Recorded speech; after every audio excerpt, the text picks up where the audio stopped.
These 10 principles have the power to transform your life, to enrich your life personally and professionally, because they're going to help you master your mind and your emotions. Number 1, progress. We all seek progress. You seek progress. And you want to progress your life, not just in one area, but across the board. Mentally, physically, professionally, personally, socially, you name it. And not only do you want to move your life forward, but you also want to move the lives of others forward, because nothing feels as good as contributing to the progress of other people. Progress, we all seek it for ourselves and for others. Number 2, courage. To make the greatest progress in your life, you gotta face the greatest stress, struggle, issue in your life. And what do most people do? They face every other thing except that thing that's going to move their life forward to the greatest degree.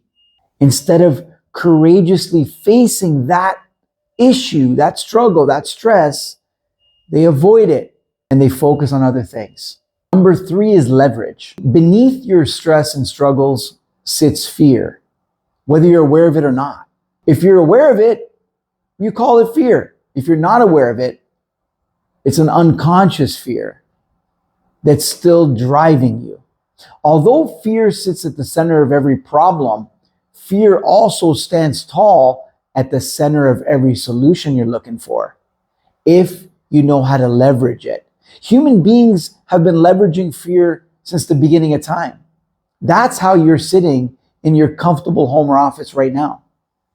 The world we've created is a result of leveraging fear. You need to leverage fear to make progress. Number 4, emotions. You don't fear the unknown. You can't have fear of the unknown or fear of uncertainty, because fear, like any emotion, requires information, substance, or content in the mind. Fear of the unknown is a very disempowering concept, because there's nothing you can do to prepare for something you don't know about. There's nothing you can do to transcend your fear if you believe your fear is rooted in the unknown. But again, understanding that fear is nothing but an emotion means there's got to be some substance in your mind. Number 5, history. See, if you don't have fear of the unknown, then your fear is of the known, and the known is your past. What I call the mother of infinite fears is your fear of history repeating itself. You're not afraid of the mystery of tomorrow. You're afraid of the history of yesterday. Anyone that triggers you in the now, any fear you have in the now, has nothing to do with the people or the events that you're considering or imagining interacting with. It has everything to do with what they remind you of your past, of your history. Number 6 is judgment. Anything in the past that you judge as negative or label as being negative creates your fear. Makes sense, because anything that you judge as being negative will be stored as an unwanted event, and you're naturally going to want to avoid unwanted events. It's self-preservation after all. Number 7, experiences. See, the things you've labeled in the past and judged as being negative are either experiences that you had firsthand or experiences that you've had through the eyes of others. For example, if you're afraid of swimming right now, if you trace it back, you probably had an experience whereby you nearly drowned.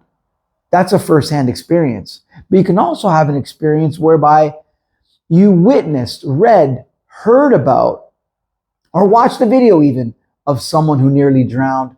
And that experience is what's driving your fear. Number 8 is story. You can't change your past. You can't change your history. You can't change your experiences. They're all said and done.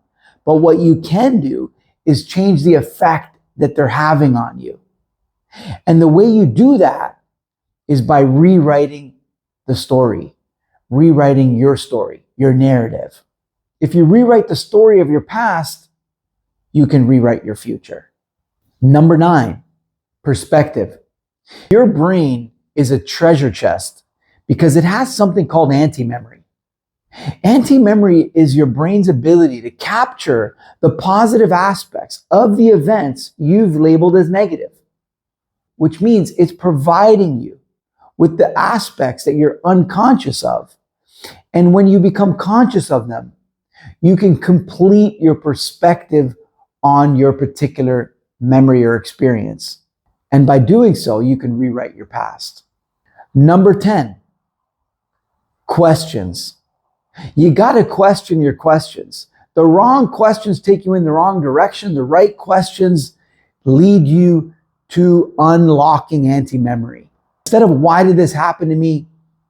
Better questions such as what was the advantage of experiencing this will unlock your anti-memory, ultimately providing you with a complete perspective so that you can rewrite your past. And when you rewrite your past, you rewrite your future. These fear-forward principles empower you by changing your questions to change your perspective, to rewrite your past, to clear your fears, and ultimately make incredible progress in your life, personally or professionally.